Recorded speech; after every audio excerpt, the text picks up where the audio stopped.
ce n'est pas se perdre, c'est se rencontrer. Tu es du genre à faire tout pour plaire ton partenaire? Alors regarde cette vidéo et découvre pourquoi avec le temps tu arrives à te fatiguer émotionnellement. Nous poursuivons notre série des vidéos.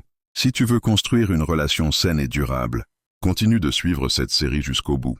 Cette vidéo est particulièrement importante parce qu'aujourd'hui tu vas apprendre comment aimer sans t'effacer et pourquoi préserver ton identité peut réellement sauver ton couple. Beaucoup de personnes pensent que pour aimer, il faut tout donner. S'adapter, comprendre, faire passer l'autre en premier.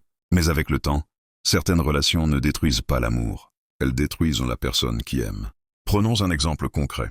Au début de la relation, tu avais des passions, des amis, des projets personnels. Petit à petit, tu les mets de côté pour éviter les conflits ou pour faire plaisir. Tu changes ta façon de penser et de parler, parfois même tes valeurs. Et un jour, tu te regardes et tu ne te reconnais plus. En psychologie relationnelle, on appelle cela la fusion excessive. Quand deux personnes se confondent au point de perdre leurs limites, la relation devient étouffante. Un adage dit « Aimer, ce n'est pas se perdre, c'est se rencontrer ». Alors, comment aimer sans se sacrifier? D'abord, comprends ceci.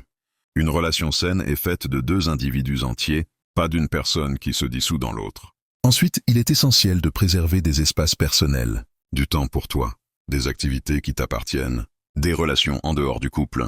Ce n'est pas un manque d'amour, c'est une preuve d'équilibre. Troisième point clé, oser exprimer ses besoins et ses limites. Dire non ne détruit pas une relation saine. Au contraire, cela la protège. Enfin, rappelle-toi ceci. Un couple durable n'est pas celui où l'un s'efface pour que l'autre existe, mais celui où chacun grandit sans écraser l'autre.